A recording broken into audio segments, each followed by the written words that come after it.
हामी पढ्दैछौँ अभिलेख व्यवस्थापन भनेर। यो अहिले मैले चाहिँ एनटीसी लेभल 4 को लागि पढाउँदैछु हैन। एनटीसी लेभल 4 को लागि मैले अहिले गरिरहेको छु। तर यो रेकर्ड म्यानेजमेन्ट भन्ने टपिक चाहिँ हाम्रो ब्याङ्किङहरुतिर पनि हुन्छ हैन। त्यही भएर यो ब्याङ्किङकोहरुले पनि पढ्दा हुन्छ है। यो एनटीसी लेभल 4 मा स्पेसिफिक भएर पढाउँदाखेरिमा चाहिँ एनटीसी मा चाहिँ के मात्र सोध्ने भनेर त्यो टपिकमा दिएको छ भन्दा रेकर्ड म्यानेजमेन्ट अथवा अभिलेख व्यवस्थापनको परिचय, अभिलेखको चक्र, उद्देश्य र आवश्यकता मात्र हाम्रो टपिकमा छ।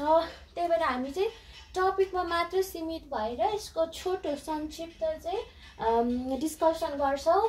अभिलेख व्यवस्थापन भन्नाले चाहिँ नि कार्यालयमा सिर्जना भएका वा प्राप्त भएका दस्तावेज जस्तै फाइल, डेटा, इलेक्ट्रोनिक डेटा पनि हुन सक्छ है। यसले इलेक्ट्रोनिक डेटालाई पनि म्यानेजमेन्ट गरेर व्यवस्थापन गरेर राख्ने गर्दछ। त्यो चाहिँ इलेक्ट्रिकल वेमा, डिजिटलाइज्ड वेमा हैन।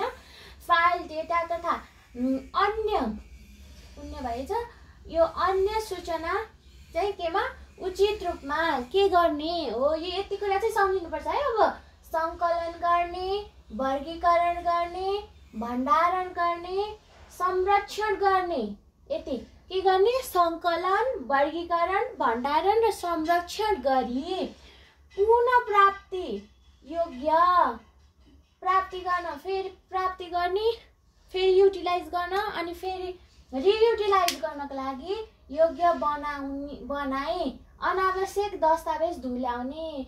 यो चाहिँ अनावश्यक भनेको नचाहिने दस्तावेजहरू, डेटाहरू, सूचनाहरू चाहिँ धुल्याउने भनेको नष्ट गर्ने प्रक्रियालाई आरएम भनेर मैले यहाँ सर्टकट देखाएको छु।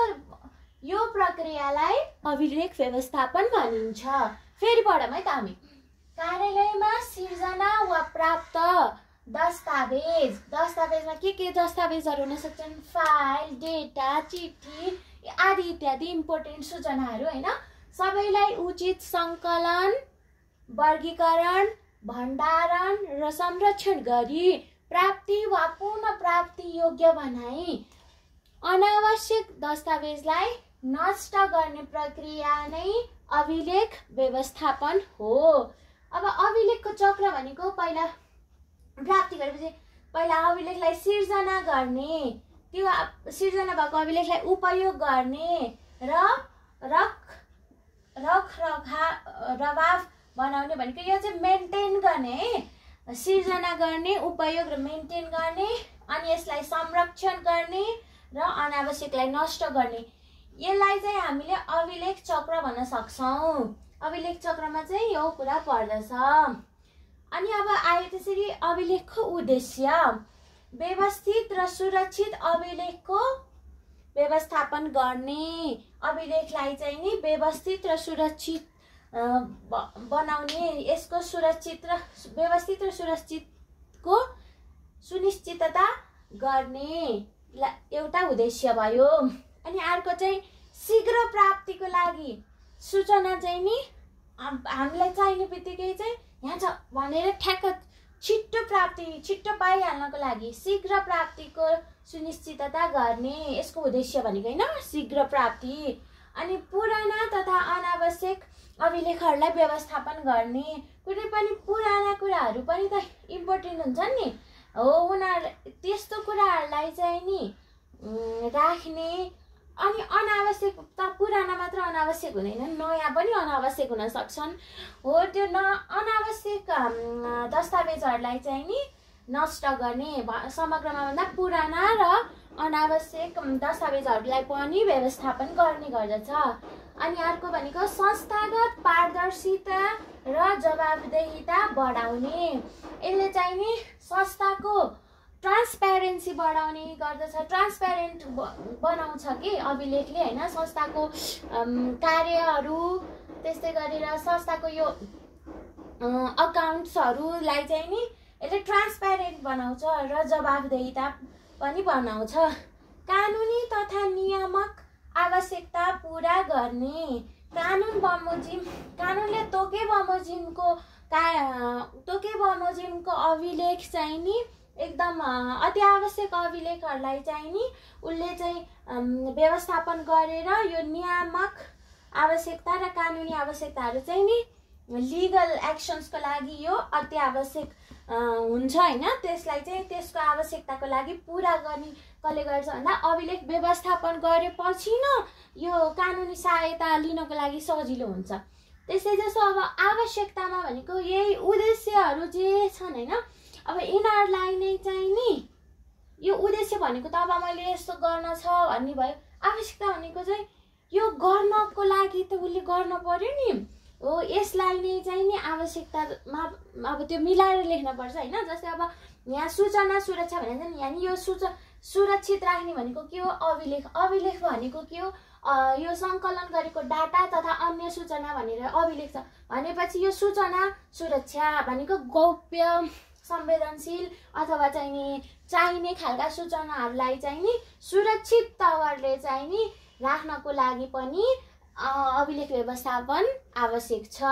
त्यसै जस्तो नियमितता र दक्षता, यसले चाहिँ के गर्छ भन्दा संस्थाको डेली कार्य हुन्छ नि, डेली अपरेसन हो, संस्थाको दैनिक कार्यलाई चाहिँ नियमबद्ध तरिकाले कार्य गर्नलाई चाहिँ सहयोग पुर्याउँछ। यो रेकर्ड म्यानेजमेन्टले यो दस्तावेजहरूलाई सङ्कलन गरेर सुरक्षित गरेर राखेपछि त केही चाहियो भने त झट्ट गर्न पाइयो नि त, एकदम छिटो हो। त्यही भएर चाहिँ यसले शीघ्रता पनि यहीँ छ नि त, यो छिटो प्राप्ति भनेर यसले सूचना प्राप्ति भनेको छ हैन यसको दोस्रो उद्देश्यले। अनि यो नियमितता र दक्षता भनेको पनि यो चाहिँ नि दैनिक कार्यलाई छिटो र छरितो बनाउनको लागि यो अभिलेख व्यवस्थापन अति आवश्यक रहेको छ भन्न सकिन्छ। त्यसै जस्तो कानुनी अनुगमन, यो चाहिँ कानुनमा सीमित रहेर चाहिँ सङ्गठनले चाहिँ कार्य गर्नु पर्दछ। कानुन भन्दा बाहिरको इलिगल एक्सन्सहरू चाहिँ गर्न हुँदैन। त्यही भएर यो कानुनी अनुगमनलाई पनि यसले कानुन बमोजिम चाहिँ कार्य गरेको छ कि छैन भनेर पनि यो दस्तावेजहरूले चाहिँ नि हामीलाई प्रमाणको स्वरूपमा चाहिँ यसलाई हामीले लिन सकिन्छ। त्यही भएर यसको लागि पनि अभिलेख व्यवस्थापन गर्नु अति आवश्यक छ। त्यस्तै जस्तो अर्को छ ऐतिहासिक महत्त्व बोकेका जुन पुराना तथा अनावश्यक यो व्यवस्था अभिलेख भनेको छ नि, यो पुराना अभिलेख जुन छ नि, पुराना त धेरै पहिला सदियों पहिलाको पनि हुन सक्छ नि, जुन चाहिँ अति आवश्यक छ त्यो पहिलादेखिको इतिहासको पाना पल्टाएर हेर्दाखेरिमा हो, त्यो कुरालाई चाहिँ नि यो ऐतिहासिक महत्त्व बोकेका अभिलेखहरू पनि राख्नुपर्छ। किन राख्नुपर्छ भन्दा भविष्यमा आउने योजनाहरूलाई बनाउनलाई अथवा चाहिँ नि भविष्यको घटना देखेर हामीले त्यसबाट पाठ सिक्नको लागि पनि यस्तो ऐतिहासिक महत्त्व बोकेका अभिलेखहरू चाहिँ नि हामीहरूले व्यवस्थापन गर्नुपर्दछ। त्यस्तै जस्तो अर्को यो अभिलेख व्यवस्थापनको अर्को आवश्यकता भनेको चाहिँ नि किन आवश्यक हुन्छ भन्दाखेरि अभिलेख व्यवस्थापनले चाहिँ नि सङ्गठनको लागत, समय, लागत भन्नाले खर्च, पैसा केही लागत हैन, लगानीको कुरा आयो, समय पनि एकदमै बचत गर्ने भयो। त्यस्तै जस्तो स्थान चाहिँ नि कसरी बचत गर्छ भन्दाखेरि अब धेरै दस्तावेजहरू छरपष्ट पारेर नचाहिने पनि त्यहीँ छ, चाहिने पनि त्यहीँ छ, त्यसरी छरपष्ट पारेर राख्नुभन्दा त चाहिने छुट्टाएर यो मजाले राखेर हैन, त्यसलाई चाहिँ नि इन्डेक्सिङ गरेर के गरेर हुन्छ राखेर अनि त्यसपछि अनावश्यकलाई चाहिँ नष्ट गर्यो भने त ठाउँ पनि थोरै लिने भयो। त्यस्तै जस्तो अहिले मैले यहाँ माथि डेटाको कुरा गरेको थिएँ हो, अहिले डिजिटल युगमा चाहिँ नि कतिपय डेटाहरू, कतिपय सूचनाहरू चाहिँ नि हामीले डिजिटल फर्ममा पनि रेकर्ड गर्न सक्छौँ। त्यो डिजिटल फर्ममा रेकर्ड हुने कुरालाई त हामीले त्यसको हार्ड कपी बनाएर प्रिन्ट आउट गरिराख्नु पर्दैन नि त, क्लाउडमा चाहिँ सेभ गर्न मिल्छ हो। त्यसले गर्दाखेरिमा पनि हाम्रो स्थानको बचत हुन्छ, स्पेस कम लाग्छ। त्यसै जस्तो गरेर समयको बचत हुन्छ, किनकि अब त्यो कुन सूचना कहाँ थिम्छ भनेर त यो हामीले अहिले फाइलिङ इन्डेक्सिङहरू पढ्दाखेरिमा सब यो कसरी मिलाउने भन्ने त पर्छ हैन हो। त्योहरूमा चाहिँ कुन सूचना कहाँ छ भनेर हामीले चाहिँ नि यसको यो महत्त्वको आधारमा चाहिँ नि अनि यो वर्गीकरण गरेर राखेको हुन्छ नि त हैन। अनि हो यो वर्गीकरण गर्दाखेरिमा चाहिँ यो सूचना यहाँ छ भनेर झट्ट थाहा पाउने हुनाले चाहिँ नि हामीलाई यो अभिलेख व्यवस्थापनको एकदमै धेरै आवश्यकता रहने गर्दछ। अब अन्त्यमा कन्क्लुजनमा चाहिँ नि अभिलेख व्यवस्थापन भनेको चाहिँ सङ्गठनमा एउटा नभई नहुने प्रक्रिया हो हैन।